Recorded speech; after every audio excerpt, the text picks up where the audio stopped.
predicando. Pues vamos a la palabra del Señor. Le voy a invitar a que abra su Biblia, por favor, en la epístola a los Gálatas. Epístola a los Gálatas, capítulo 4. Hoy vamos a ver el tema número 12 de esta serie, Gálatas, libertad en Cristo. Y vamos a abarcar, está un poquito fuerte, vamos a abarcar desde los versículos 21 hasta el 31 del capítulo 4 de esta epístola a los Gálatas, la cual ya vamos algo avanzaditos, ya vamos a más de la mitad de esta serie. Y el título de este tema número 12 es Hijos de la Libre. Vamos a tomar como base el versículo 31 y después nos vamos desde el 21 hasta el 31. Dice Gálatas 4:31: de manera, hermanos, que no somos hijos de la esclava, sino de la libre. Ser padre, mis hermanos, mis amigos, quienes están aquí, ser padre es bien padre. Ser padre es una bendición. ¿Cuántos dicen amén? ¿Cuántos son papás aquí? ¿Son padre o madre, sí?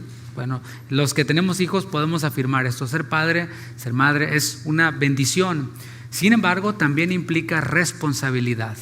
Es un gozo, ¿verdad? Ver a los bebecitos y tomarles fotitos y subirlos ahí. Está bien bonito. Sin embargo, no se trata solamente de tomar fotos y subirlos a las redes sociales y ponerlos una ropa bonita, sino el ser padre es también una responsabilidad.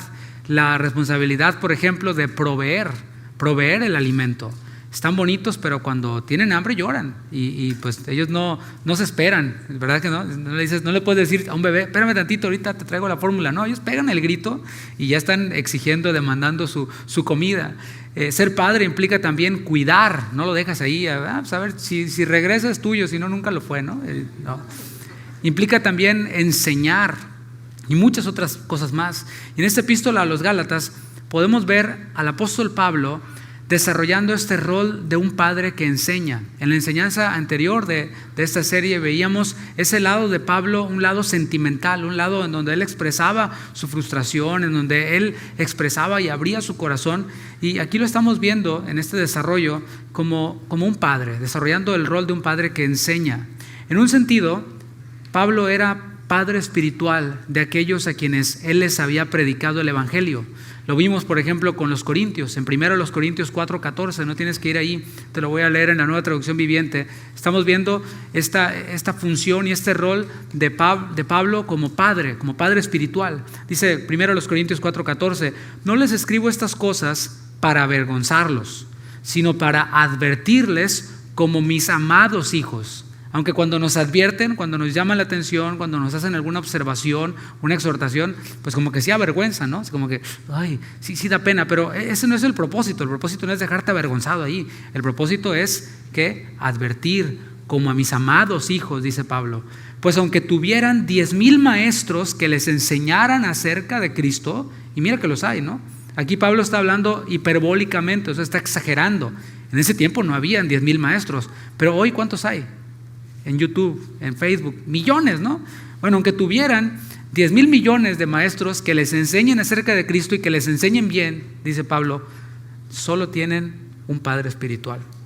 Pues me convertí en su padre en Cristo Jesús cuando les prediqué la buena noticia. Estamos viendo entonces esta figura paternal de Pablo, que no tiene nada que ver con la figura paternal que te venden hoy en día los superapóstoles, ¿verdad? Yo soy tu padre espiritual y me tienes que pagar una lana para darte la cobertura y todo este asunto. No tiene nada que ver, por supuesto. Aquí estamos viendo el principio puro de la palabra.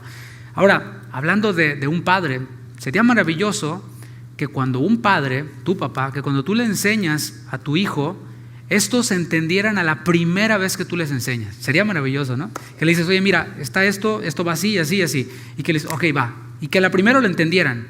Sin embargo, la mayoría de las veces no ocurre así, ¿verdad que no? Tenemos que repetir. Parecemos disco rayado. Ese es un dicho de antes de que hubiera YouTube y todo esto. Luego les explico, ¿no? Parecemos que repitiendo una y otra vez. Pablo les escribió a otros creyentes a los que él les predicó, a otros hijos espirituales suyos. Él les escribió en Filipenses 3:1, la segunda parte. Dice Pablo: nunca me canso de decirles estas cosas y lo hago para proteger su fe. En la Reina Valera dice: para vosotros es seguro. Aquí en esta versión Nueva Traducción Viviente dice: lo hago para proteger su fe.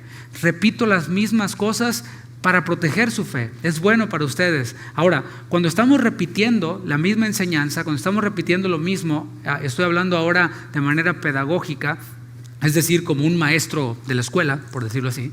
Cuando estamos repitiendo lo mismo, es bueno ponernos creativos, ¿se entiende? A la hora de enseñar lo mismo. Es bueno ser creativo. Es decir, decir la misma cosa, pero a través de diferentes ejemplos, a través de diferentes analogías, a través de diferentes presentaciones, pero al final es el mismo mensaje. Y eso es precisamente lo que Pablo está haciendo en esta carta. Él les está enseñando el mismo principio a través de diferentes ejemplos.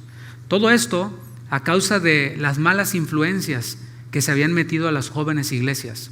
Dice Pablo en esta carta, les llama falsos hermanos, los cuales entraban a las iglesias para corromper a los creyentes, para corromper esa armonía que había entre los creyentes. Es decir, estas personas no iban para edificar, estas personas iban pensando en sí mismas, en su misma doctrina y tratando de imponerse sobre los demás, tratando, como vimos en la enseñanza anterior, de que ellos fueran celosos por los falsos hermanos, de que los gálatas fueran celosos de los falsos hermanos, de ganárselos como fans, ¿no? De ganárselos como si fueran sus suscriptores en su canal de YouTube y al final les generaran algún tipo de ganancia, pues por supuesto también la ganancia de ser famoso y de ser popular. Y ellos estaban tratando de impresionar primeramente a los creyentes allá en Galacia. Y eso es lo que un falso hermano hace, eso es lo que un falso profeta hace. Trata de impresionarte, se esfuerza muchísimo por mostrarse a sí mismo como el estándar de perfección, como el estándar de felicidad, como el estándar de prosperidad. ¿Sí? ¿Sí has visto esos casos?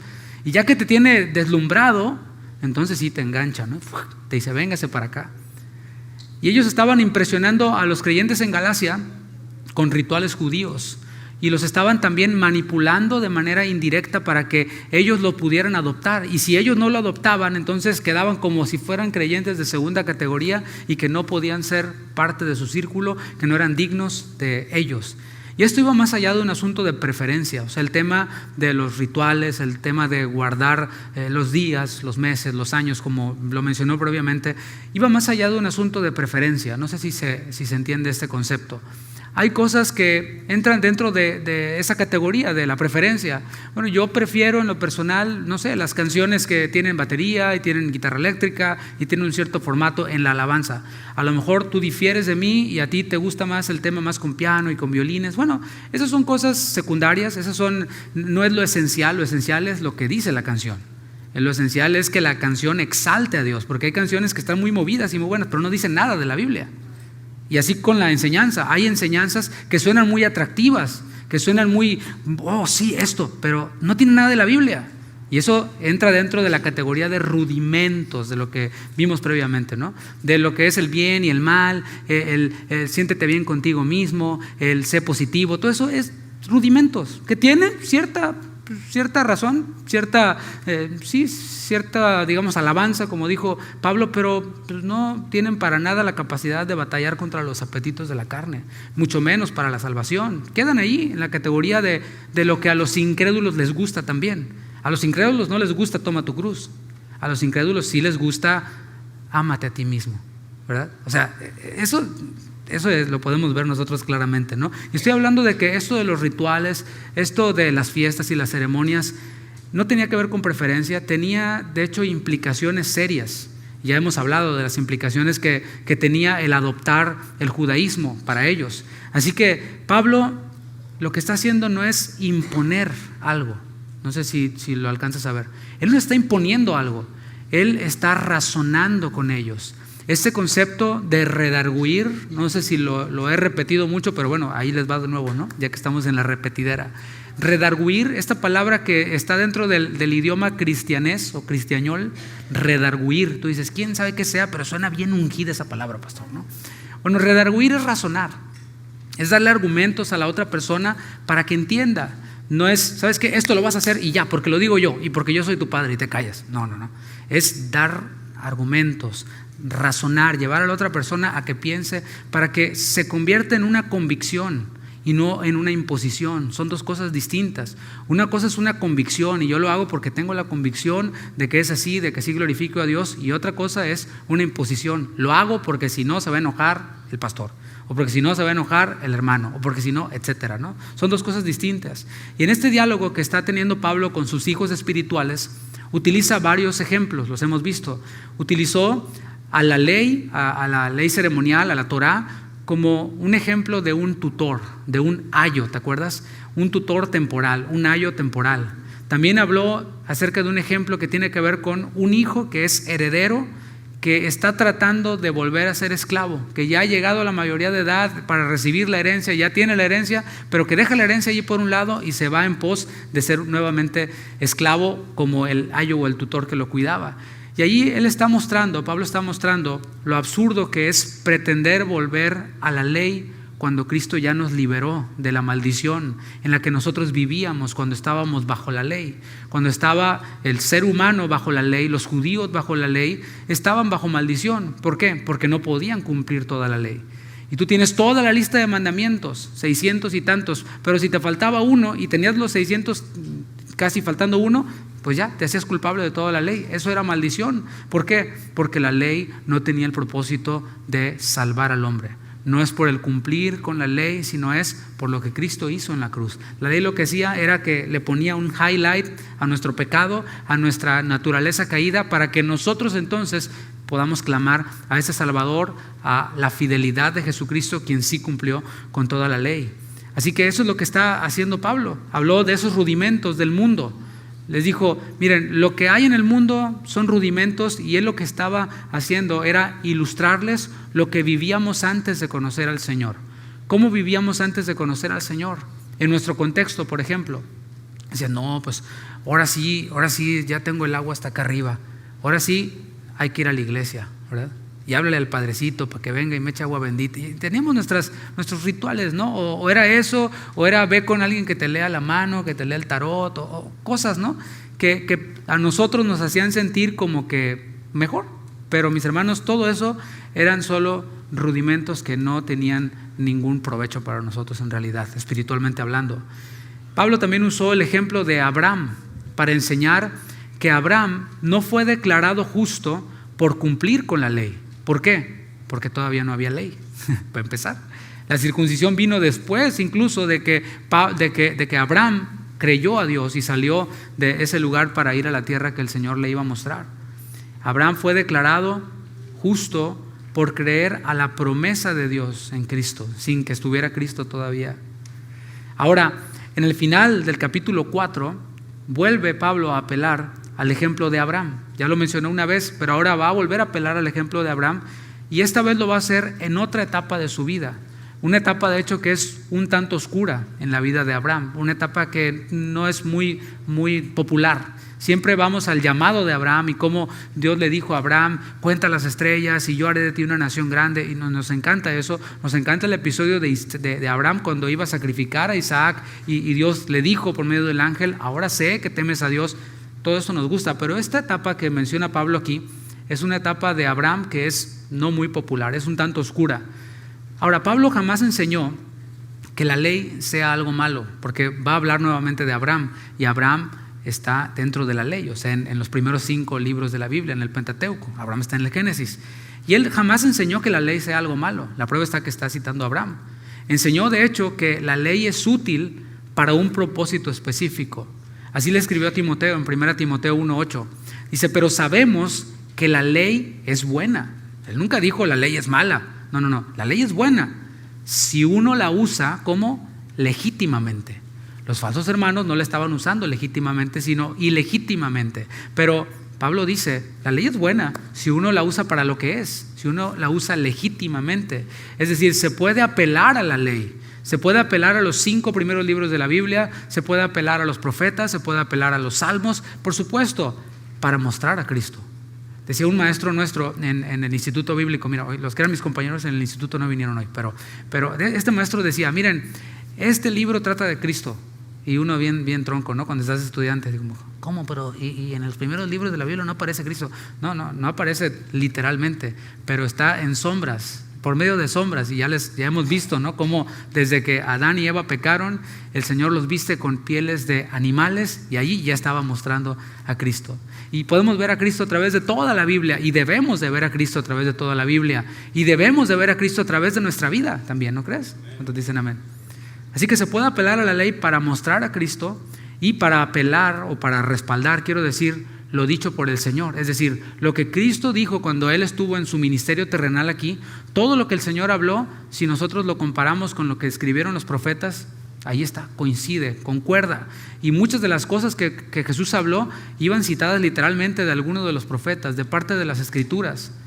Y esto es lo que va a hacer Pablo a partir del versículo 21 de Gálatas 4, en donde vamos a empezar a ver. Veamos Gálatas 4, versículo 21. Gálatas 4, 21. Decidme los que queréis estar bajo la ley. ¿No habéis oído la ley? Me encanta este versículo porque ya desde aquí va al hueso. O sea, ustedes que quieren estar bajo la ley, ¿no la han oído? Se percibe un no, ¿no? Algunos hermanos de las iglesias en Galacia querían estar bajo la ley, pero ni la conocían bien. Se estaban dejando hechizar, usando la misma palabra que usó Pablo, por algo externo, por las apariencias, por el atuendo de estos falsos hermanos que llegaban vestidos, disfrazados como de judíos, y ellos se dejaban impresionar o hechizar. Y eso es precisamente lo que la gente inmadura hace. La gente inmadura, y estoy hablando, los cristianos inmaduros hacen, es dejarse llevar únicamente por las apariencias, únicamente por algo que traen algo en su corazoncito que de pollo, ay, me duele, y ven algo y se dejan llevar, o a alguien, por las apariencias, y se enganchan inmediatamente con eso. Y eso es lo que hace la gente inmadura, se impresionan con lo externo, abrazan posturas o se ponen camisetas de cosas que ni conocen. ¿Se entiende la analogía? O sea, yo me pongo esta camiseta pero ni sé lo que dice. Me pongo esta postura, la camiseta de esta postura teológica, pero ni la conozco bien, nomás porque el predicador que la expone me ha impresionado. Imagínate, leía el otro día una historia algo interesante de un chico que vivía en algún país de Latinoamérica. Y de pronto tenía familia por acá en Estados Unidos. Y esta familia de acá de Estados Unidos le mandó ropa. Ya sabes, ¿no? Uno suele hacer esas cosas. Le manda ropa a este joven que está en este país de Latinoamérica. Y el joven de Latinoamérica recibe la ropa, abre la bolsa y ve un montón de playeras, de pantalones. ¿No? Y dice, no, estas son de Estados Unidos, ¿no? Son de las que usan los gringos, ¿no? Y se empieza a preparar su outfit y dice, ahora sí me voy a ir a la plaza y me voy a poner una de estas y me voy a impresionar a todos, para que vean que yo sí tengo familia en Estados Unidos y que yo sí conozco Estados Unidos, ¿no? Entonces se pone una playera y se va a la plaza. Y en la plaza nota que algunos, no todos, pero algunos empiezan a reír de él. Y es, ¿qué les pasa? Estos no conocen nada, de Estados Unidos, de la cultura, ¿no? Pero traía una playera que decía, I love my boyfriend. Amo a mi novio. Pero él andaba bien orgulloso con su playera, ¿no? Así por todos lados. Bueno, así de ridículos se veían esos creyentes de Galacia. Tenían puesta una camiseta que ni ellos sabían lo que decía, pero nada más se la ponían porque se veía impresionante, porque venía de allá, del otro lado. Ellos no tenían nada que ver con el judaísmo, pero pretendían ser judíos. Y según ellos guardaban la ley. ¿Te imaginas Pablo los ha de haber visto? Ay, cositas, ¿no? Qué tiernas, por un lado. Pablo, quien había sido judío de a de veras, de verdad, así como lo hizo Jesús cuando preguntaba a las personas, ¿cómo lees? Lo está haciendo. O sea, Pablo, así como Jesús lo hacía, Jesús les decía, a ver, ¿cómo lees? Explícame. ¿No habéis leído? Decía Jesús en otras ocasiones, ¿no? La Escritura dice, en otras ocasiones Jesús dijo, erráis ignorando las Escrituras y el poder de Dios. O sea, se están equivocando porque ignoran las Escrituras. Y es usando este mismo método de comunicación, Pablo les está diciendo a ellos, ustedes que quieren volver a la ley, ¿no conocen lo que dice? ¿No lo han leído? Ellos se habían centrado en los mandamientos, en las fiestas, en los días, en los años, pero se habían olvidado que Génesis es también parte de la Torá. Es el primer libro de la Biblia o de la Torá, de la ley. Allí en Génesis se encuentra registrada la historia de este personaje llamado Abraham, versículo 22. Después de que les dice, ¿no la habéis leído?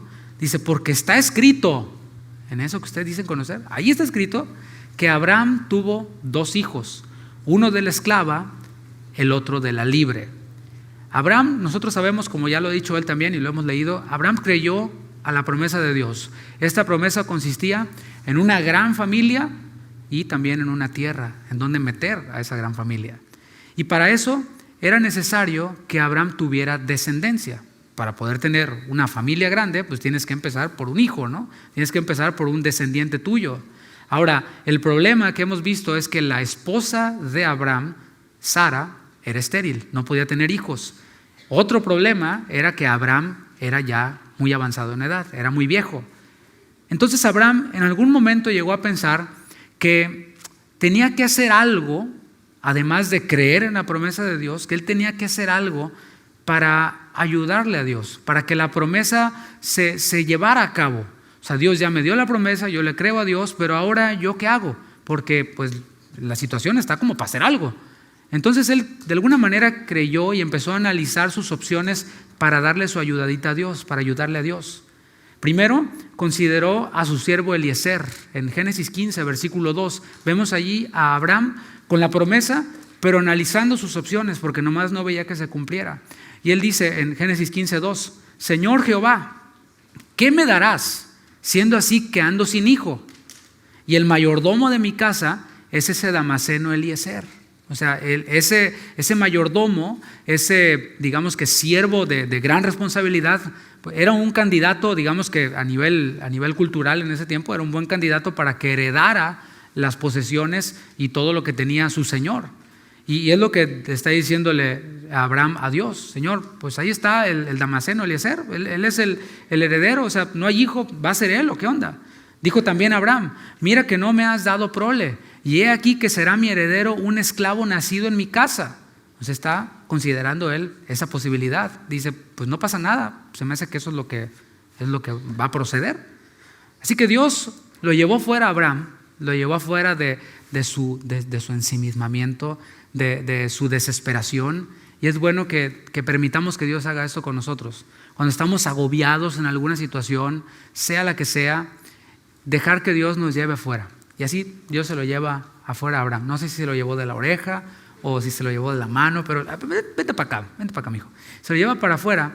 Y en Génesis 15:4 Dios le dice a Abraham: no te heredará este esclavo, Eliezer, tu siervo. No te va a heredar sino escucha, Abraham, un hijo tuyo será el que te heredará. Un hijo tuyo, no un siervo. Abraham, ¿qué es lo que hace? El padre de la fe, le cree a Dios y dice: sí, amén, así será. Ahora sí, ya tengo la certeza de que va a ser un hijo mío, de Abraham, mío. Este va a ser el heredero de la promesa. Sin embargo, Abraham siguió con esa tendencia a tratar de ayudarle a Dios. Y esta vez entra en escena la mujer de Abraham, llamada Sara.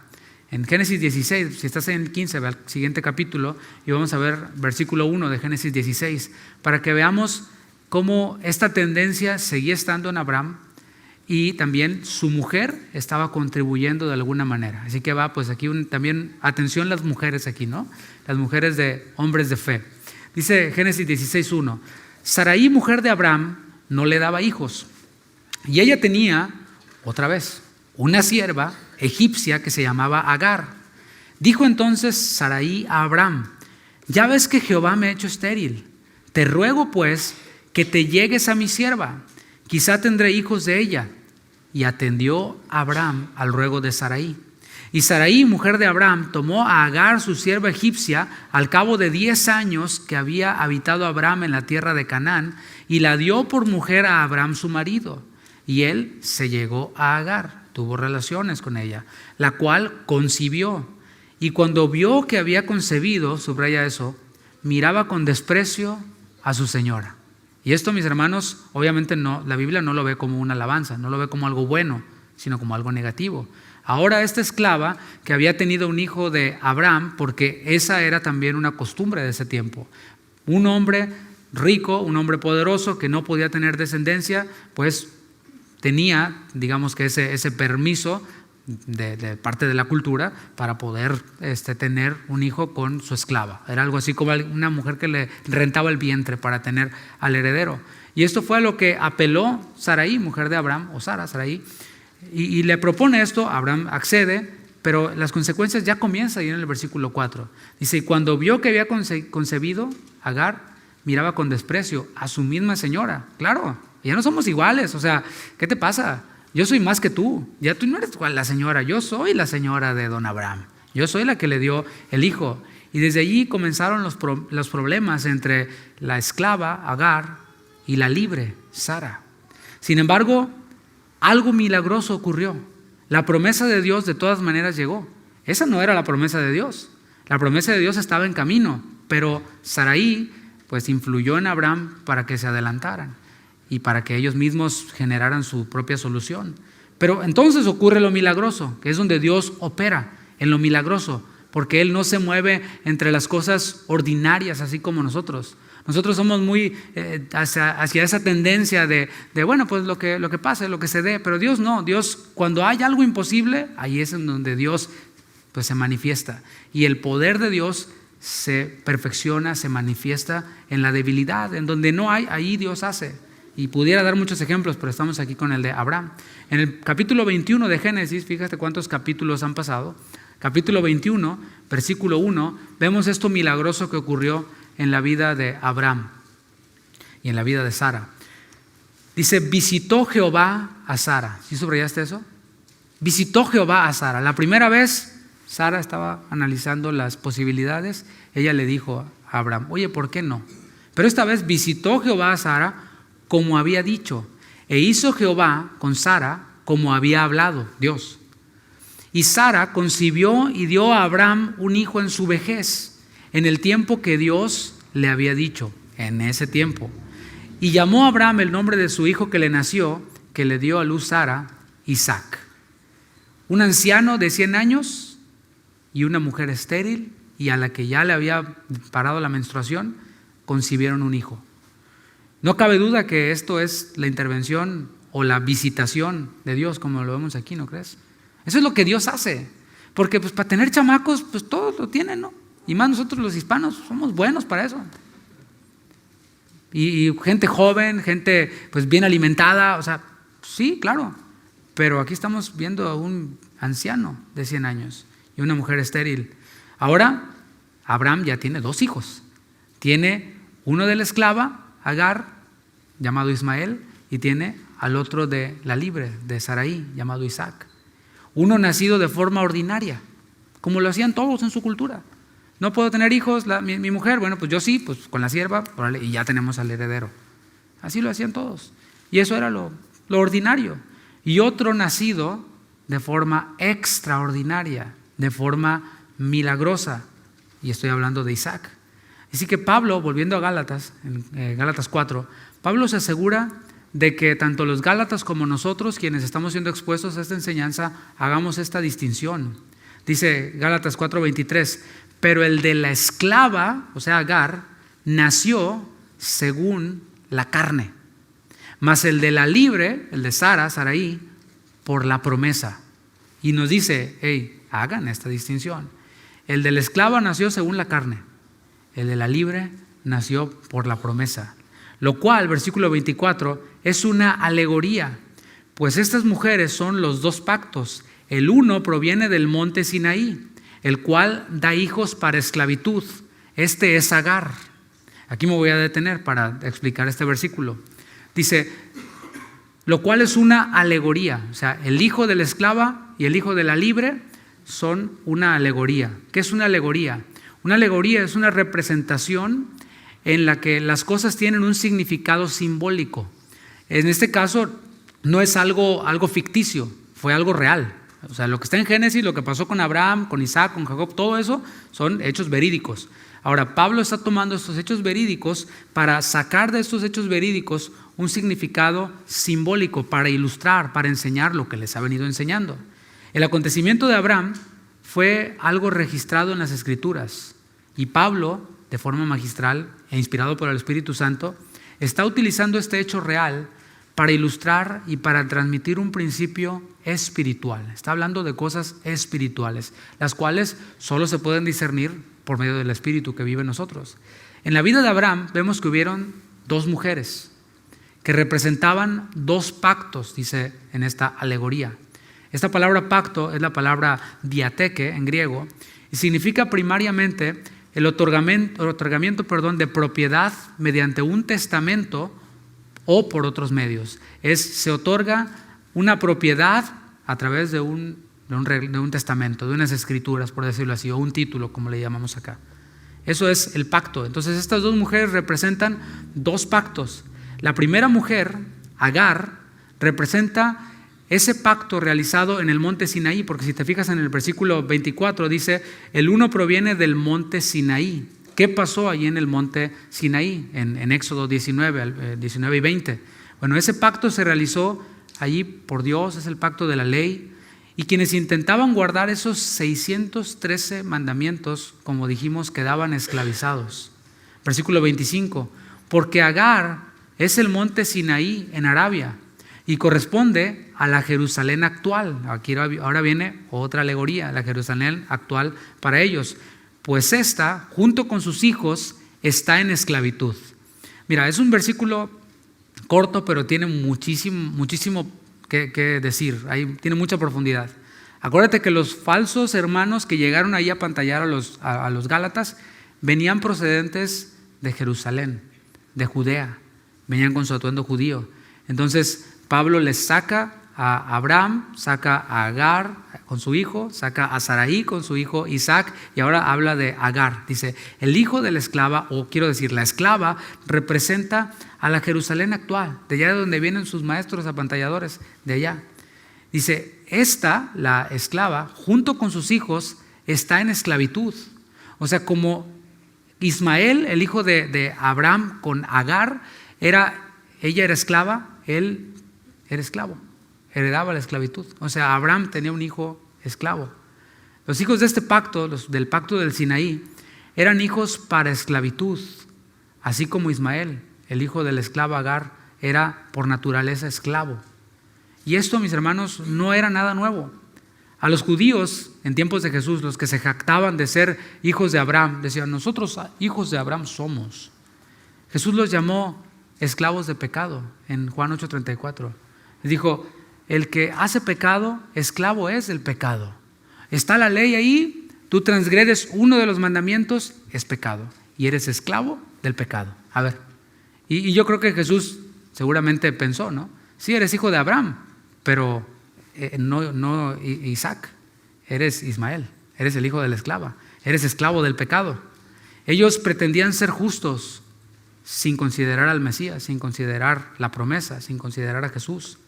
En la analogía representa a los judíos que en tiempos de Pablo practicaban sacrificios, guardaban las fiestas en esa Jerusalén terrenal.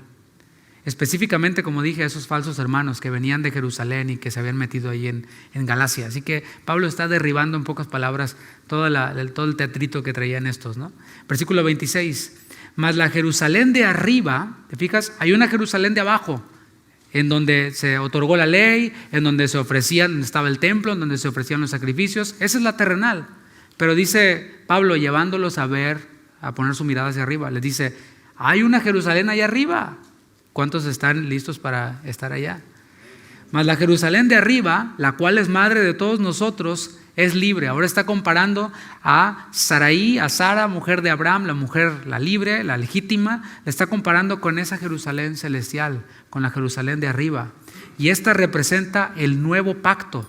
Estaba el pacto del Sinaí, el cual dijeron ellos, sí, todo lo que dice ahí, eso vamos a hacer. Y 3 doritos después ya estaban adorando a un becerro de oro. O sea, eran incapaces.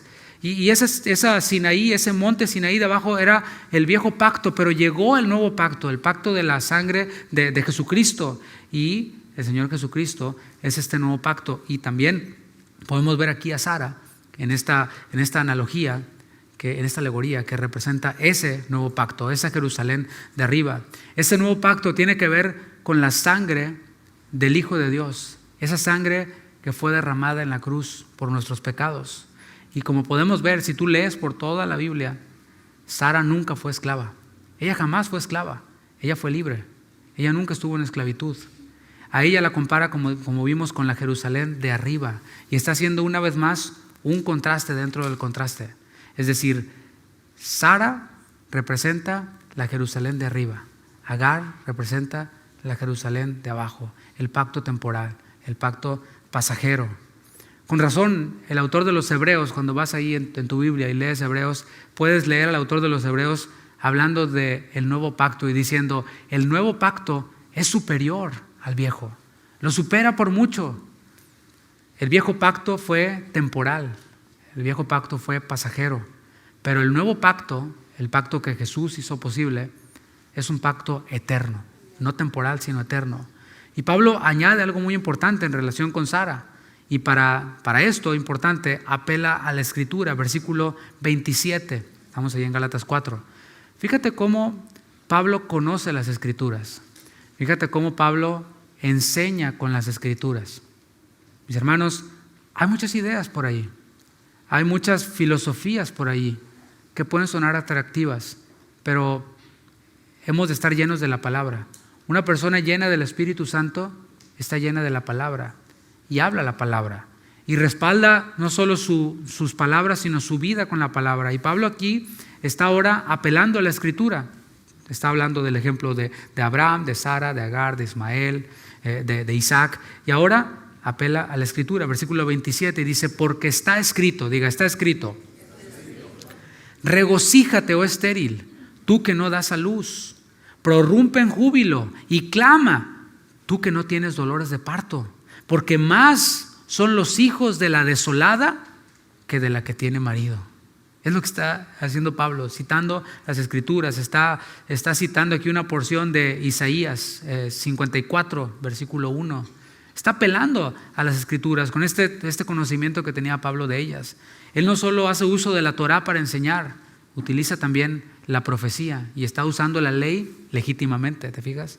Y en este texto que acabamos de leer, que se encuentra también en Isaías 54, vemos dos principios, al menos yo veo dos principios. El primero es que para que el poder de Dios se haga evidente, Él utiliza todo eso que el mundo desecha.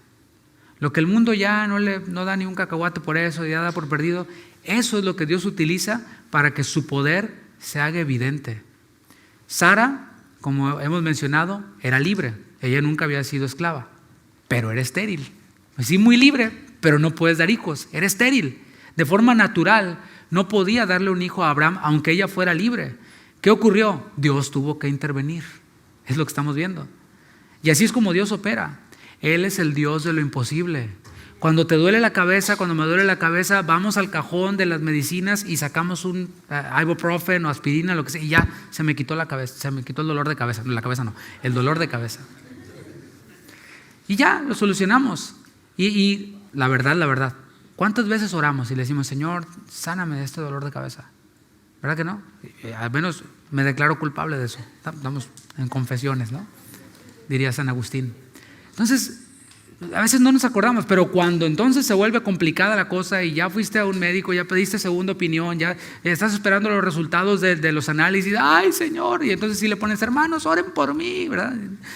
No, digo, está bien, sigan mandando sus peticiones, sigan pasando acá al frente. Y es que eso es señal de que reconocemos que Dios es el Dios de lo imposible, pero también Dios es el Dios que sana el dolor de cabeza, ¿no? El dolor de gripa, o sea, Él es nuestro Dios sanador.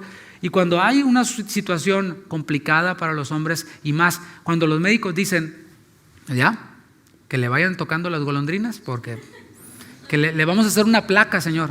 Ah, sí, una radiografía, no, una placa, pero de mármol ahí con su nombre ya. Ya cuando los médicos dicen que ya no hay esperanza, es entonces cuando Dios dice, aquí es donde yo intervengo. Cuando los médicos a veces ellos mismos dicen, solo un milagro, Señor Torres, solo un milagro, es entonces cuando Dios dice, ok, ahí les voy con un milagro. Él es el Dios de lo imposible. Dios escoge lo débil del mundo. ¿Cuántos dicen gloria a Dios por eso? Dios escoge lo que no era para que sea. Dios escoge lo menospreciado del mundo para avergonzar a los sabios. Y lo hemos visto como de los apóstoles, quienes eran pescadores y eran gente pues sin letras y del vulgo, los veían predicando con poder y decían, oye, ¿estos de dónde salieron? Porque es gente sin letras y del vulgo. O sea, se les ve el cobre a estos apóstoles, ¿no? Pero mira cómo hablan. Y es que no eran ellos, sino era Dios a través de ellos. Y Dios escoge a lo débil y menospreciado para avergonzar a los sabios. Y esto debe de producir gozo en nosotros. Cuando nosotros nos vemos incapaces, cuando nosotros nos vemos inmerecedores y Dios hace algo a través de nosotros, no es para que digamos, es para que veas, ¿no? Que veas cómo me las ando gastando. Sino es para qué, para que digamos, ¿yo qué? Yo soy un cochino vaso de barro. Y el tesoro es el que está dentro de mí y es Dios el que es glorificado. Yo soy, hace cuenta que ese vasito de Maruchan, todo feo de unicel, pero adentro llevo un gran platillo, ¿no? Llevo adentro, no sé, caviar de no sé qué, algo carísimo, un tesoro. Y eso es lo que debe producir en nosotros, gozo. Y esto armoniza perfecto con lo que Jesús enseñó. Jesús enseñó, miren, los pobres en espíritu son bienaventurados. Pobreza en espíritu, los que están en el discipulado todos los martes a las 7:30, ahí estamos conectados a través de Zoom, pueden acercarse con cualquiera de los líderes para que se puedan conectar. Y los que estamos tomando este discipulado, hemos visto ya las bienaventuranzas y hemos visto cómo el Señor dijo, hay alegría, son felices, son plenos. ¿Quieres felicidad? Sí, ok, dice Jesús, ahí te va. Bienaventurados, plenos, felices, los pobres en espíritu, los que tienen una actitud de pobreza. Y tú dices, pero no que yo debo ser el campeón. Pues no sé, allá, rudimentos, en la sección rudimentos, allá, en Walgreens venden esos libros, ahí los encuentras. Pero Dios dice, los pobres en espíritu, los que dicen, no traigo para pagar, no traigo, escúlquenme, pero no traigo nada. Entonces es donde Dios dice, ok, no traes, a esos son a los que yo bendigo. Y el Señor escoge a esos. El Señor lo dijo de muchas maneras también. Él dijo, miren, los sanos no tienen necesidad de médico, solo los enfermos. Así que si tú te reconoces enfermo, pues aquí está el médico de médicos. Pero si a ti se te están saliendo los intestinos y dices, todo bien, estoy bien, ¿cómo le hacemos, brother? O sea, son esos principios que nosotros vemos del Señor Jesús. Decía el domingo allá en esta visita que hicimos a Bastrop, ponía un ejemplo que se me vino a la mente en el momento y le dije, órale, qué buen ejemplo. Y no porque salió de mí, sino que como que lo puso el Señor, ¿no? Un médico, por más erudito que sea, el mejor médico que pueda existir, si viene un paciente con él y no se toma la medicina que le receta a este médico, si no sigue el tratamiento que el médico le está recomendando, el paciente se va a morir y nadie va a poder demandar a ese médico, ¿verdad que no? Porque fue responsabilidad del paciente que no siguió el tratamiento. Un paciente que no vuelve a las citas que el médico le va dando, pues por más excelente que sea el médico o el hospital, no va a pasar absolutamente nada. Y estamos hablando de lo débil que Dios utiliza y de lo que Dios hace grandes cosas para avergonzar a los sabios. Así utilizó a una mujer libre pero estéril. El segundo principio que vemos aquí es que lo que Dios provee, escucha esto, lo que Dios provee no se compara absolutamente con lo que nosotros mismos podemos conseguir. Lo que yo puedo conseguir puede estar bueno, pero lo que Dios provee, mis hermanos, no tiene comparación, porque viene del mismo Dios. Y ahorita vamos a hablar un poquito más de eso. Leamos de nuevo la última parte del versículo 27. Porque más son los hijos de la desolada, o sea, de la estéril, que de la que tiene marido. De esa mujer libre, pero estéril, Dios formó un pueblo. Y no solo un pueblo físico, sino un pueblo espiritual. Y aquí estamos nosotros. De esa mujer estéril, de esa mujer que ya ni siquiera tenía su periodo menstrual, o sea, ya era humanamente imposible. Bueno, de esa mujer Dios formó un pueblo físico y un pueblo espiritual, o sea, nosotros. Y esto nos lleva a la aplicación que Pablo hace de esta alegoría, versículo 28. Así que, hermanos, nosotros, los creyentes, como Isaac, somos hijos de la promesa. Esto ya lo ha dicho. Los receptores de esta carta no eran genéticamente hijos de Abraham. O sea, ellos no eran genéticamente judíos. Ellos no eran hijos de sangre de Abraham. Pero Pablo se incluye con ellos. Dice, así que hermanos, nosotros, o sea, ustedes y nosotros, dice Pablo, que yo sí soy judío de sangre. Dice, nosotros somos hijos de la libre, somos hijos de la estéril, de aquella a la que le fue dada la promesa de Saraí, porque a ella también le fue dada la promesa. La promesa iba más allá de lo que Abraham podía imaginar. O sea, Abraham pensaba Eliezer, Abraham pensaba Agar, es lo que pensaban ellos, ahí estaban encerrados en su mundito, pero esta promesa iba mucho más allá de Abraham, de Isaac, iba mucho más allá de Jacob, de todo el pueblo de Israel, iba mucho más allá. La promesa fue Cristo, como hemos visto. La promesa fue Dios, somos herederos de Dios, lo hemos visto, esa es la herencia.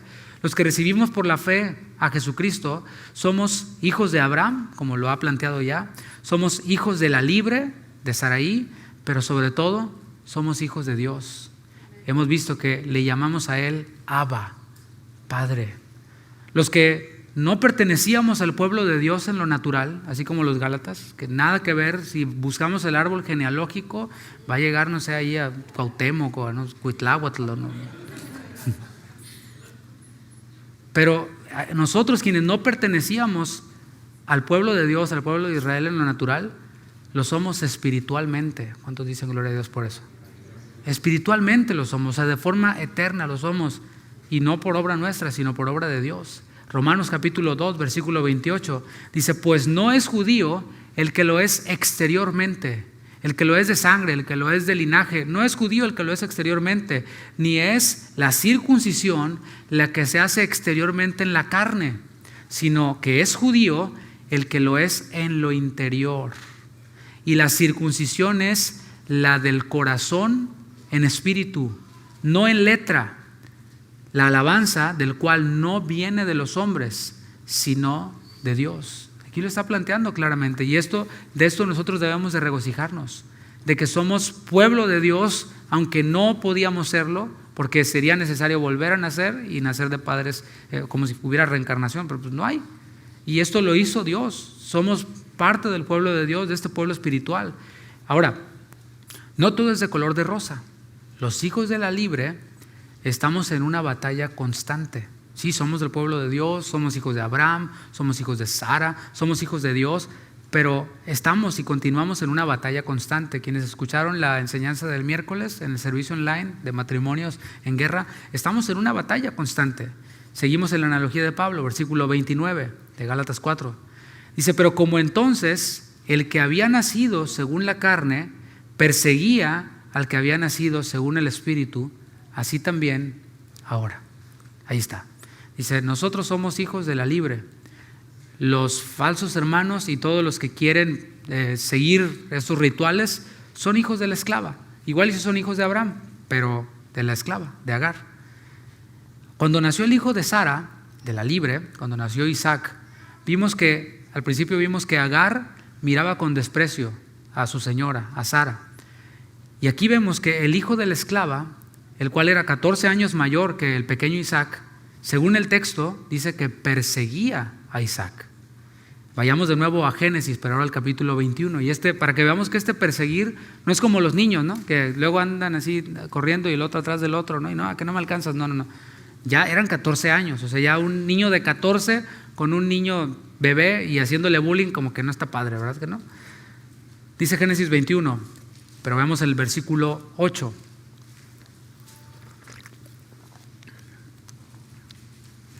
Dice, y creció el niño y fue destetado, está hablando de Isaac. E hizo Abraham gran banquete el día que fue destetado Isaac. Y este era un evento en el que el hijo era ya reconocido como heredero del padre. O sea, ya cuando era destetado decían, ahora sí, este es el heredero, este es el oficial. Era una super fiesta. Versículo 9, y vio Sara que el hijo de Agar, la egipcia, el cual ésta le había dado a luz a Abraham, se burlaba de su hijo Isaac. Así es como lo estaba persiguiendo. Se burlaba del hermanito de Isaac. La aplicación de la alegoría tiene un alcance bien amplio. Además de ilustrar un pacto y el otro pacto, también ilustra, escucha esto, a los predicadores del nuevo pacto y a los predicadores del viejo pacto. Los predicadores del nuevo pacto, allí va incluido Pablo. Y los predicadores del viejo pacto, ahí incluye a los falsos hermanos, a los que llegaban apantallando con su judaísmo. Los predicadores del viejo pacto, ¿cómo se conducen? ¿Sabes cómo se conducen? Persiguiendo a otros, burlándose de otros. Esos son. ¿Quieres reconocer quién es del viejo pacto? El que persigue, el que se burla, el que menosprecia, el que le llama nombres a las personas, el que, etcétera, el que divide. Esos son los del viejo pacto. La pregunta es, ¿qué hacer con ellos? ¿Qué hacer con los predicadores del viejo pacto? Con los predicadores que abren canales en YouTube, suben videos burlándose de sus supuestos hermanos, burlándose de lo que hacen en otras iglesias, y mira, jajaja, y reaccionando, y jaja, o sea, para obtener views. ¿Qué hacer con ellos? Y aunque no lo creas, estamos en Gálatas, pero también estamos viendo Génesis, y ya desde ahí el Señor ya nos da la solución y nos dice qué hacer con ellos. En el capítulo 1, versículo 9 de Gálatas dijo: si alguno os predica diferente evangelio del que habéis recibido, si alguien les llega con este mensaje del viejo pacto, si alguien les lleva con esto, dice Gálatas 1:9, sea anatema.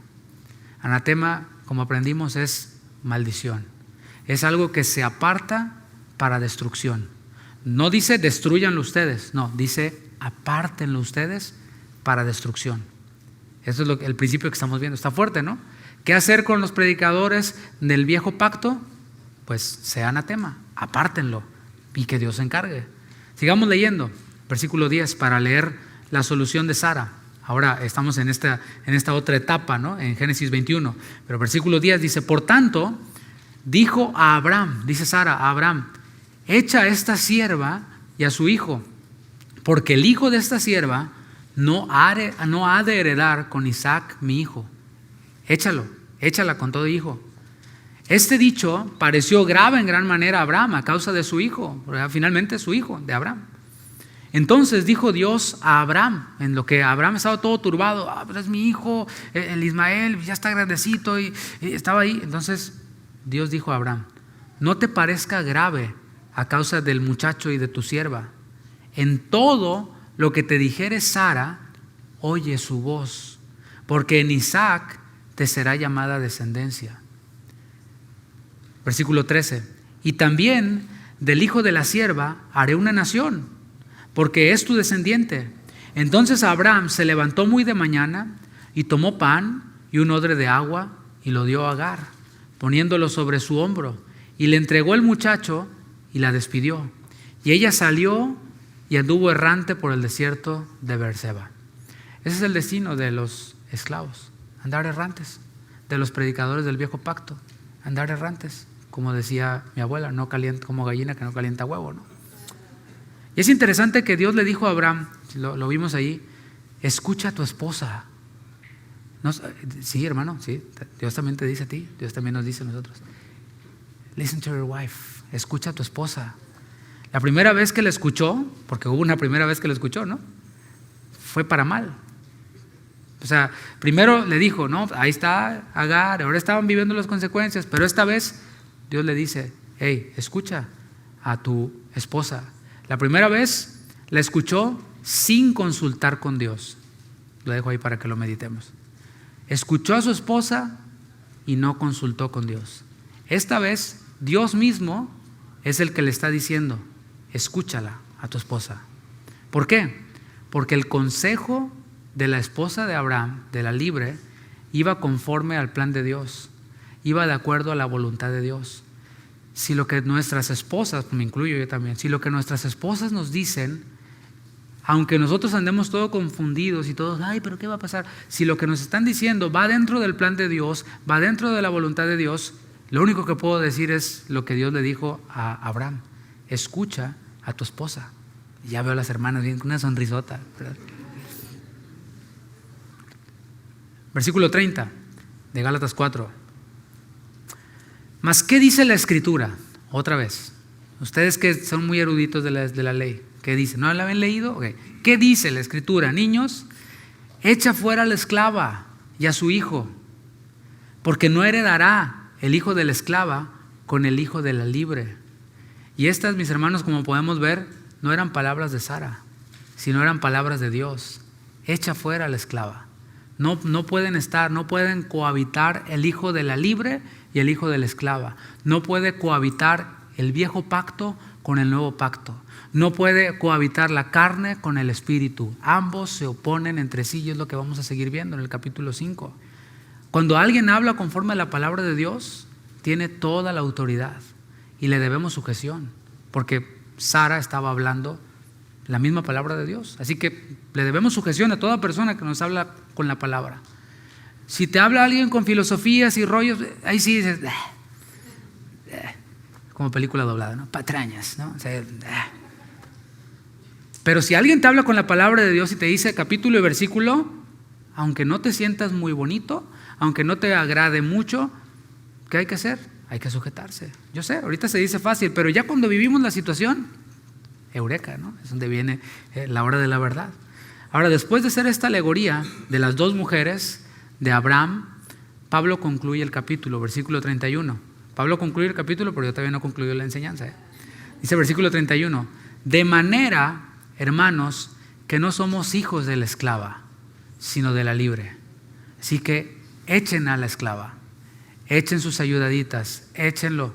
Somos hijos de la libre. Y como podemos ver, hay dos clases de hijos de Abraham. Están los hijos de la esclava, los cuales representan la carne, representan lo terrenal, representan lo temporal. Estoy hablando ahora de creyentes. Hay creyentes así, que son inmaduros. Por más que digan y que se presenten como que son muy maduros y muy espirituales y bla, bla, bla, incluso sepan versículos de memoria, congratulations, qué bueno. Sin embargo, ves sus vidas y todo es de la carne. Todo es centrado en mí mismo. Todo es mis sentimientos. Todo es mis emociones. Y si no me gusta cómo se hacen las cosas, hago mi berrinche, pataleo y me voy a otro negocio. Llevo mi negocio a otro lado. Esos son los carnales. Los que se fijan únicamente en lo terrenal. Los oyes hablar y dices, pues, ¿será cristiano este brother? Tranquilo, no podemos decir que cualquiera no lo es. Hay algunos que no parecen, porque los oyes hablar y jamás hablan de la palabra. Hablan de todo menos de la escritura. Nada, o sea, hay cero Biblia. Bueno, estos son los hijos de la esclava. Pero cuando llega, lo ponen en modo servicio dominical, le ponen play. Oh, sí, ahí. Estamos cantando ahorita. Aleluya. Ahorita lo pones, ponte en modo brother. Sí, aleluya, gloria a Dios, hermanos ante Dios, hermanos alabados el Señor. Y hasta en lenguas hablan, ¿no? Pero fuera del show se apagan los focos, se apagan las cámaras y entonces ya, se acabó. Esos son los hijos de la esclava.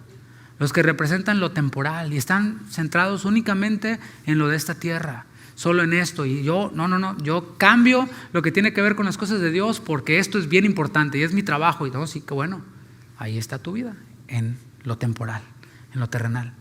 Pero la otra clase de hijos de Abraham son los hijos de la libre, los hijos de Sara, los nacidos de Dios, los que tienen su vista en lo espiritual y los que pueden evaluar y dicen, no, esto es bueno, pero esto es mejor.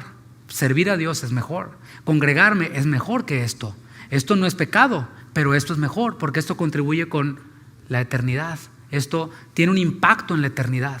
Y aunque no me reconozcan, aunque no me valoren, aunque no me aplaudan, tiene un impacto en la eternidad. Y ahí es donde yo tengo mi mirada, es donde yo tengo mi vista, en lo eterno. Y yo te pregunto, ¿de cuál eres tú? ¿De la esclava o de la libre? Y ahí te dejo con esa pregunta, pero estoy concluyendo ahora sí. Las aplicaciones de esta enseñanza las dejé para la conclusión y estuve, conteniéndome para no hacer aplicaciones durante la enseñanza. Dejé lo bueno para el final, lo mejor para el final. Vamos a meditar en estas aplicaciones, son breves. Así como Pablo, la primera aplicación es, así como Pablo enseñaba a sus hijos espirituales, así enseñemos nosotros a nuestros hijos. Si tienes hijos, así enseñemos a nuestros hijos. Es que no habla español y yo no hablo inglés. Pues a ver cómo le haces. O le enseñas español o aprendes inglés, o las dos, pero la responsabilidad de enseñar la palabra moral, de enseñar todo, principalmente es de los padres. Así que así como Pablo, tomémonos el tiempo, hagamos un esfuerzo. Sí, a lo mejor vas a tener que decirle que no a unas cuantas horas de scrolling en Facebook, pero está bien, ¿no? A lo mejor le vas a tener que decir que no a las noticias de Milenio y lo que pasó allá con Devani y todo el asunto. ¿Sí? Pero ¿no crees que sea más importante tu hijo? Yo creo que los míos son más importantes que eso. Que, no sé, puedo dar un montón de ejemplos, pero el tiempo es breve. Así como Pablo enseñaba a sus hijos, así enseñamos nosotros a los nuestros y también a los que estamos discipulando. Porque también la palabra nos llama a ser discípulos. ¿A quiénes? A los discípulos. ¿Cuántos son discípulos aquí? Bueno, entonces la palabra nos llama a ir y a ser discípulos. Eso no es nada más tarea del pastor o de los evangelistas, etcétera. Y esto es responsabilidad principal del padre, aunque también la madre va incluida. Y en esta enseñar a nuestros hijos, pongámonos creativos. Busquemos así ilustraciones, ejemplos. No desaprovechemos ninguna oportunidad para enseñarles a nuestros hijos. Yo sé que a veces puede ser cansado, a veces nosotros mismos podemos sonar así como que estoy repitiéndome mucho, pero saben, nuestros hijos lo necesitan. El siguiente principio es: los Gálatas abrazaban la ley sin conocerla bien. Juzgaban algo, juzgaban las cosas solo por lo de afuera, solo por las apariencias. Bueno, la aplicación es: no seamos como ellos, no seamos como los Gálatas. Usemos el sentido común. Y antes de abrazar la postura de algún predicador, que se vea muy erudito, que se vea muy espiritual, hagamos esto. Así, mira, indaguemos un poquito. Estás scrolling en redes sociales, ¿verdad? Así. Scrolling es para los que no hablan inglés, es así, ¿no? Ahí vas. Bueno, cuando estás deslizando, gracias, en redes sociales y te aparece la foto del predicador que aparece, ¿no? Y que aparece aquí una leyenda y la lees y dices: está bien chida, esta le va a quedar al hermanito aquel, ¿no? Ahí le va al hermanito. ¿A poco creen que no nos damos cuenta? Antes de eso, primero hagamos una pausa y digamos: ¿esto está en la Biblia? Porque a veces es nomás una frase que no tiene ningún respaldo bíblico. Okay. Ya encontré que sí tiene respaldo bíblico. Okay. Ahora, ¿quién es este? Y sale así: ¿Quién es el predicador? ¿Quién es este predicador? Y hay una aplicación aquí que se llama Google. Entonces tiene un buscador así y le pones search, le pones el nombre del predicador, le pones search y te va a aventar un resultado: quién es, en qué iglesia se reúne o qué iglesia pastorea, o pueden salir sus escándalos, o ahí puedes analizar un poquito y ya después de ahí ya tomas la decisión. Porque cuando yo comparto lo que este otro predicador está compartiendo, yo me estoy identificando con él. Yo estoy abrazando lo que él enseña y lo que él abraza.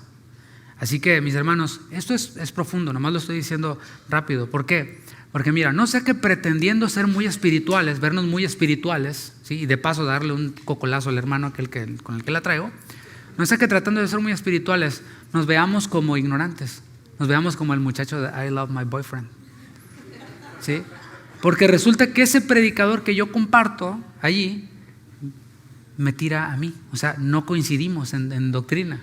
¿Sí? O sea, no coincidimos él cree que yo soy un hereje, pero yo lo estoy compartiendo y me veo con I love my boyfriend. La siguiente aplicación es esta: Dios no necesita ayuda. ¿Cuántos dicen amén? En cuanto a la salvación, no es el sacrificio de Cristo más mis buenas obras. Y ahí voy ganando puntos. No. Lo que Cristo hizo ya es consumado es. Ya, él dijo consumado es. No dijo hasta aquí la dejamos y ustedes le siguen y ustedes ahí va a ver cómo le va a cada quien. No, él dijo teletestai, consumado es. Eso es en cuanto a la salvación. Y también están las versiones cristianoides, ¿no? Porque es, ya creí, ahora bautízate. Entonces la fe en Cristo, lo que hizo Cristo más el bautismo y en el nombre de Jesús, cuidadito. Otros dicen no. Si ya hiciste la oración del pecador, ya te arrepentiste, pero aparte tienes que congregarte. Y mis hermanos, lo vamos a ver más adelante, porque no quiero que, el pastor dijo que no es importante congregarse, entonces ya no vamos. No. Lo que estamos diciendo no es lo que hizo Cristo más congregarme que me da la salvación. No. Lo que hizo Cristo es consumado. Yo creí en la obra de Cristo y, como él mismo dice en su palabra, no dejando de congregarse, su amor me impulsa a mí a obedecer ese mandamiento. No es por cumplir, no es por ganar algo, no, es porque él lo dice y su amor en mí me impulsa. No es servir en la iglesia. Lo que hizo Cristo más servir en la iglesia. No, eso tampoco. Eso también es el amor de Cristo me impulsa. Como tengo mi mirada en lo eterno, el amor de Cristo me impulsa y pongo mi esfuerzo ahí, por supuesto. Somos salvos por gracia, por medio de la fe. Y la fe, mis hermanos, es esa mano que recibe el regalo. Esa es la fe. Está el regalo allí, te lo están dando, y la fe simplemente extiende la mano y recibe el regalo. El mérito sigue siendo del dador del regalo. Lo impresionante sigue siendo el regalo. Nadie se fija en la mano del que recibió el regalo, si nos fijamos y glorificamos al dador del regalo y el regalo en sí mismo. Así que no prediquemos otro evangelio. Por ejemplo, si crees en Cristo y vienes a mi iglesia, vas a ser salvo. No, eso no dice la palabra. No caigamos en eso. Por eso es en cuanto a la salvación. En cuanto a la santificación, Dios no necesita ayuda tampoco. Y tú dices, ¿cómo? ¿Es que no el santificarnos es algo de nosotros? Sí, nosotros hacemos un esfuerzo, pero ese esfuerzo no es nuestro, proviene de Dios. El bautismo, congregarnos, servir, son el fruto de la nueva naturaleza. Es decir, fluyen desde nuestro nuevo corazón. No son un esfuerzo humano únicamente, porque cualquiera puede apuntarse como voluntario en una iglesia. Cualquiera puede hacerlo. Claro, cuando ya se fastidia, adiós, ya ahí les van sus cosas. Cualquiera puede hacerlo. No, pues ahí yo le echo ganas, pero sin compromiso, porque me tengo que ir, bye. O sea, porque tengo otras cosas que hacer, pero ahí ya les ayudo un poquito, ahí, si les sirve de algo. No. Es, mis hermanos, algo que fluye desde nuestro nuevo corazón. Un corazón que ha experimentado el perdón por sus pecados. Ese no necesita que lo anden. Ahora va una nueva. Los hondureños dicen que los anden pullando, ¿verdad? O sea, picando. No necesita. ¿Por qué? ¿Por qué no necesito que me anden pullando? Porque yo sé lo que Cristo hizo por mí. Que por amor murió por mis pecados. Siendo yo un miserable, Él tuvo compasión de mí. Como dice ese canto maravilloso, siendo un vil pecador, hoy como en su mesa. Wow. Cuando nosotros permanecemos en Cristo, cuando permanecemos en comunión con nuestro Abba, con nuestro Padre, Él produce en nosotros el querer como el hacer. Filipenses 2:13 es lo que dice. ¿Por qué el hermano no se ha parecido? ¿Por qué el hermano? ¿Será que el Señor no puso el querer como el hacer en él? No. Eso está ahí fluyendo, lo que pasa es que hay que ir a la palabra. La buena voluntad de Dios está aquí. Nosotros tenemos que ir a la palabra. Y no lo hacemos porque tengo que hacerlo, no, es porque mi alma tiene hambre y sed de justicia. Y yo sé que si yo me dejo llevar por mi carne y hago la palabra a un lado y me voy a mi buena suerte a ver cómo me va, yo sé que es un desastre. Y yo se los digo yo, o sea, está hablando el pastor. El pastor también, cuando no tiene comunión con Dios, también pregúntele a mi esposa. Bueno, mejor no. Somos seres humanos. Y Cristo dijo, separados de mí, nada podéis hacer. No, sí puedo. Pues ahí es el embarradero que dejas. Ahí está. Una aplicación más. Dios no necesita nuestra ayuda en nuestras decisiones, en las decisiones que tomamos. Mira, ¿cuántas veces no hemos arruinado algo genuino por meter nuestra mano cochina, ¿verdad? Y tratar de ayudarle a Dios? Cuando estaba hablando de cómo Abraham tomó por mujer a esta mujer Agar, yo podía meditar y me aguanté, porque allí hemos estado todos en algún momento. Momentos en los cuales Dios tiene la promesa, Dios tiene algo maravilloso, así bonito, entonces vamos con nuestra mano cochina y aquí, ¿verdad? Y lo arruinamos todo. Algunos de nosotros todavía estamos quizás viviendo las consecuencias de esa decisión en la cual tratamos de ayudarle a Dios y de meter la manita. Así como Abraham y Sara con su solución legítima. O sea, ese meter la mano cochina puede ser algo legítimo. No tiene nada de malo, ¿no? ¿Sí? No tiene nada de malo, pero no tiene nada de Dios. Ese es el problema. No veo allí la voluntad de Dios por ningún lado, pero tú dale. O sea, a fin de cuentas, el que va a vivir con las consecuencias sos vos. Así como Abraham y Sara con esta solución legítima, pero que no provenía de Dios. Consultemos, mis hermanos, con Dios en su palabra. Tenemos la palabra, podemos consultar allí. resulta que tengo esta relación pero es que es tan bonita y tan buena y todo. Ok. Y hace uno la pregunta del millón: ¿y conoce a Cristo? Bueno, ya cuando ya se desinfla toda la palabra dice: no os unáis en yugo desigual con los incrédulos. ¿De qué manera te lo digo? En chino, en hebreo, en zapoteco, sigue diciendo lo mismo. Aunque tú digas, pero es más cristiana que muchas que son cristianas. Bueno, ese es tu agar, esa es tu solución. Pues está bien, échale ganas. ¿Y quién manda en el corazón? Y ya luego vete con tus todo este tipo de rudimentos, ¿no?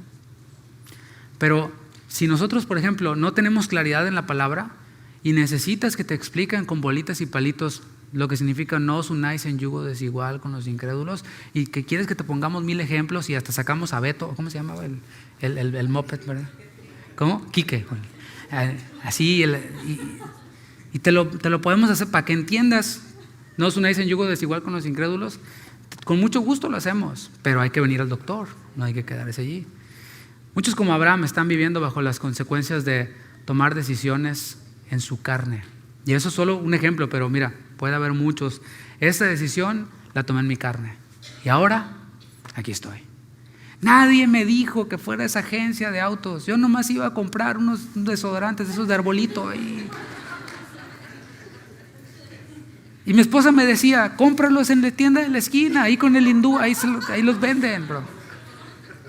Pero ahí voy yo, ¿verdad? A ver, tiénteme. Y salí manejando, ¿verdad? Salga manejando, aquí deje su carcacha. Y salí yo y tómame video para Instagram y mándala al rancho. Y luego me quedé sin chamba. Y ahora tengo la troca ahí afuera. Ahora no tengo ni para echarle gasolina, y etcétera, ¿no? Eso es solo un ejemplo de cuántas decisiones que no hemos tomado en nuestra carne y hoy estamos viviendo y pagando las consecuencias. Y última aplicación de esta enseñanza: vivamos como hijos de la libre. ¿Cómo viven los hijos de la libre? Los hijos de la libre viven reconociéndose como estériles. O sea, Isaac no podía decir: no, es que mi mamá es la más fértil del mundo. No.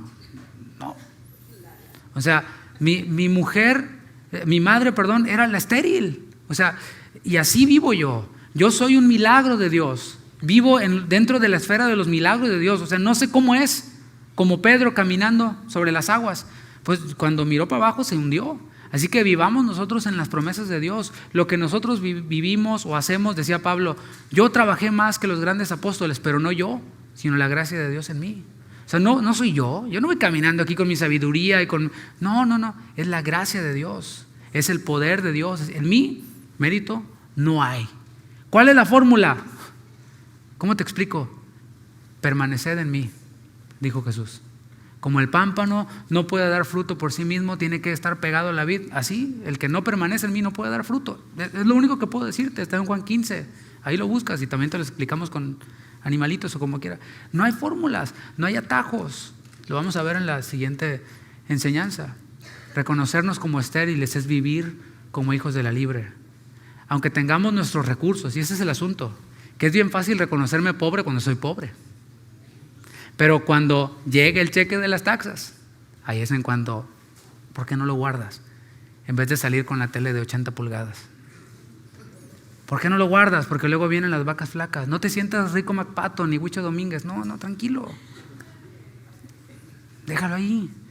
Es reconocernos como estériles, sin recursos, cuando aún tenemos los recursos. Es renunciar a ellos para depender del poder de Dios. Eso yo lo sé hacer. Yo soy bueno para hacer esto, pero no me voy a apoyar en lo que yo sé hacer. Porque siempre Dios nos va a llamar a hacer para lo que no somos buenos. ¿Ya se han dado cuenta de eso? ¿Cuántos han experimentado eso? A mí me ocurrió. Y una vez estando en la congregación y pues yo toco y aquí está, le damos y es un músico y todo. Oye, ¿por qué no nos ayudas a enseñar a los niños? Y yo, ¿yo?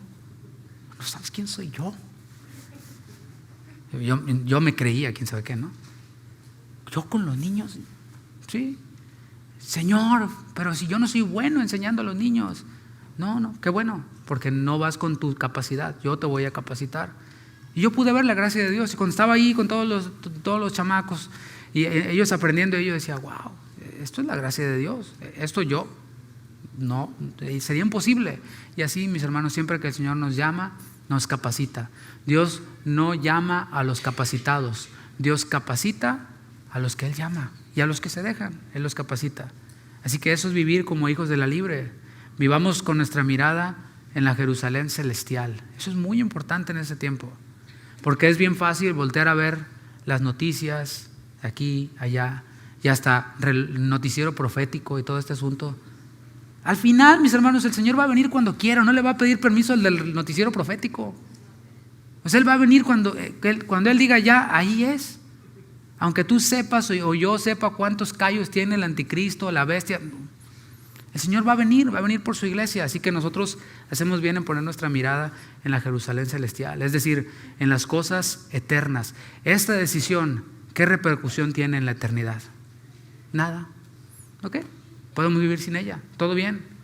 Echemos fuera las cosas terrenales, echemos fuera las cosas pasajeras. Esas cosas nos estorban. Y te voy a decir algo, si eres hijo de Dios y somos hijos de Dios y adoptamos cosas terrenales y nos afianzamos allí y no las echamos fuera, Dios va a hacer algo para que las echemos fuera. Y es mejor por voluntad propia, ¿no? ¿Sí? La echo fuera a la esclava con todo y chamaco, vámonos afuera. Echemos fuera de nuestras vidas toda influencia que nos trate de esclavizar. Y vuelvo a lo mismo con el trabajo, por ejemplo. No, pues es que sí está buenísimo el trabajo y me van a pagar más. Ok, bien puedes. Es legítimo, claro. Bueno, y ahí estás esclavizado. Y ahora no sé cómo salirme de aquí, pastor. Pues usted se metió. Eche fuera a la esclava. Es lo que está diciendo la palabra. Lo mismo con predicadores que solo andan por ahí contendiendo, persiguiendo, burlándose de otros para atraer a otros hacia sí mismos, esclavizar a otros hacia sí mismos. Así podría seguir. Así vamos a experimentar mejor el gozo, viviendo como hijos de la libre. Vamos a experimentar la satisfacción de ser hijos de Abraham. ¿Te acuerdas que les dijo? ¿Dónde está esa plenitud que ustedes experimentaban? Pues está ahí, en vivir como hijos de la libre, vivir como herederos de Dios. Le invito a que se ponga de pie y vamos a finalizar. Señor, muchas gracias. Gracias por tu palabra, gracias por tu fidelidad, gracias porque tú nos muestras en ella estas promesas que tienes para nosotros. Tú nos muestras, Señor, que podemos ser hijos de Abraham, pero hay una distinción que tú haces. Tú también, Señor, separarás a las ovejas de los cabritos. Tú haces distinciones siempre, Señor. Y hablas del maduro y hablas también del carnal, del niño. Señor, queremos vivir como hijos de la libre, vivir como herederos de la promesa, pero no para demostrarle nada a nadie, sino en gratitud a lo que tú has hecho por nosotros. Que ese amor que tú has derramado en nuestros corazones por tu Espíritu sea el que nos siga impulsando. Cuando es tu amor el que nos impulsa, no hay necesidad de que nadie nos manipule, nadie nos trate de esclavizar. Y líbranos, Señor, a nosotros de esclavizar a cualquier persona por medio de persuasiones. Dame la gracia, Señor, para exponer esto, porque aquí es en donde está la clave del servicio, del desarrollo de los dones, que pronto empezaremos a estudiar y que oramos para que se manifiesten esos dones aquí dentro de la iglesia. Pero, Señor, que no sea sin antes haber meditado en esto, en que es tu amor el que nos impulsa, en que es tu Espíritu en nosotros el que hace la obra. Y que así sea, Señor, que cada uno de mis hermanos que disponen sus corazones, que puedan vivir en esta esfera de plenitud, porque vivir como hijos de la libre es vivir en plenitud. Vivir como hijos de la libre es vivir en libertad. Es poder ver a la cara a nuestros hermanos, es poder abrazar a nuestros hermanos, es poder convivir con ellos, es amarles, como dice tu palabra, amarnos los unos a los otros, pues esa es tu voluntad. Tu voluntad es que nos amemos los unos a los otros como tú nos has amado, que nos perdonemos como tú nos has perdonado, y que, Señor, ante todo sea tu amor reinando y gobernando en nuestras vidas. En el nombre de Jesús te pedimos todo esto, Señor. Amén. Amén. Un fuerte aplauso, Señor, mis hermanos.